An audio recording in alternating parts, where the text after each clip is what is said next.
কথা বলা গেল, আপনি কি বলে দাবি করতেছেন? আমার বাপের জন্মস্থান বাড়ি এইটা যে দাঁড়ে বসে আছে। যেটি বসে আছে আচ্ছা ঠিক আছে। এই পুলটের হ্যাঁ এই পুলটের এনার যে নানা, হ্যাঁ এনার নানার ছুরি হলে দুটে। আর গপত আসতেছি, হ্যাঁ হ্যাঁ আমার দাদার নাম হলে গেন্দা আপন, জি। আর আপনার আব্বাস আপন। গেন্দা ও এখন আর আব্বাস এখন ভাই। ভাই আচ্ছা ঠিক আছে। আমরা হলে গেন্দা আকনদের লাকি এখন, গেন্দা আকনদের লাকি, গেন্দা আকনদের এক বেটাই, হুম আর আব্বাস আকনদের দুই বেটা। আচ্ছা ঠিক আছে। তে গেন্দা আকনদের সম্পত্তি ডেজি ডে তার মনে ওর তিনি দুই ভাগ। এটা যে প্রত্যেক বাড়ি ভিটে পাঁতরা তো আমাকে এখনো পড়ে খাইতেছি, এখনো আসুই সব জায়গায় সব আচ্ছা। আমার মামা যে কথাটা কয়ে গেল যে আমার বাবার সাথে কোনোদিন লেনদেন আছে, ধরেন কি হসে না হসে এটা আমার মামাও কোনদিন কয়নি। তোর বাপ যে মরিয়া গেল, তোর বাপক টেকা দিছি বাদ দিয়েছে, তে জমিটা দলিল করে দেওয়া লাগবে আমার, এটা কোনোদিনই আমার মামা কয়নি। আচ্ছা, তারপরও আসে অন্তর এই পর্যন্ত যে আমরা আসতে চাই বা আসি, এদের মন মানসতা কি মানে আমি নিজেও বুঝি না। এটি কিন্তু একটা গিবদের সাকাশ চলে আসতেছে। তখন আমরা চিন্তা ভাবনা করবো যে আমার বাপ দাদার প্রতি সম্পত্তি এটি আমরা পানে আলা, এটি 2 দিন আসিছে, মানে তাদের আজ গপ্প তোমার বাবুক টেকা দুশুনো গাড়ে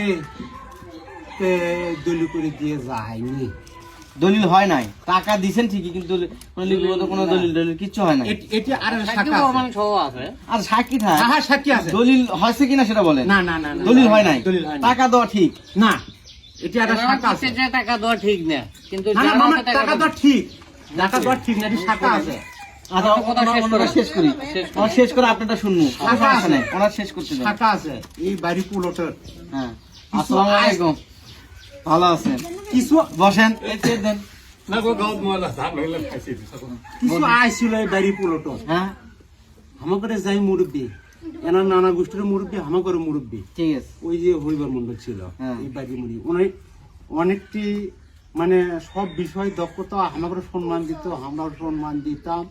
তখন আমরা ছোট বুঝিয়ে নিলে, টেকা লেসে না লেসে এলে আমরা বুঝিয়ে নি, কিন্তু তাদের সাথে আমরা ওটা বসা। কিন্তু কোনোদিন কথা উঠছিল, তখন আমি ছোট, তো কানের মধ্যে একটু একটু আমার বেন খেলে যেই বাড়ি যে আয় ব্যয়টা ছিল, এটা যে এনার যে নানা তারা আয় ব্যয় খাইয়ে, তখন আমার ওই মুরব্বীটা তখন দুনিয়া থেকে চলে গেছে।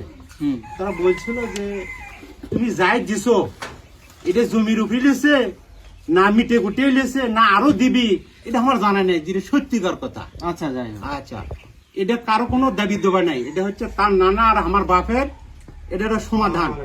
এটা কিন্তু যাই আমাদের মুরব্বী তার করে মুরব্বী, তাইও কিন্তু দুনিয়া থেকে চলে গেছে।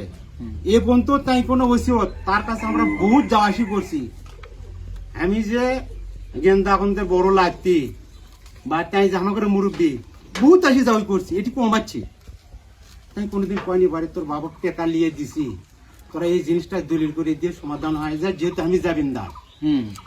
তাইও মারা গেছে, মারা যাওয়ার পরেও এই পক্ষ আজ পর্যন্ত ই পর্যন্ত কেউ পায়নি তোমার বাবুর টেকা দুশুনু বা যার হাতে টেকা দোয়া শুনু, কেউ দূরে ব্যক্তি দুনিয়া কেউ নাই।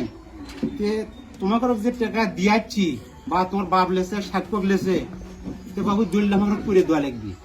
এই পক্ষ এই বাড়ির কোন ব্যক্তি করবা বললাই যে এই উপলক্ষের কথা লিয়ে গেছুন বা আমরা যেটি আসছি ই বন্ধু কয়নি, কিন্তু কাজ 2-3 দিন লাইসি যাওয়া করছি। এখন আমরা কি কমার চাই কি কয় নিজে রুল দিও, বুঝছি আপনার কথা। রুল দেওয়ার যেরকম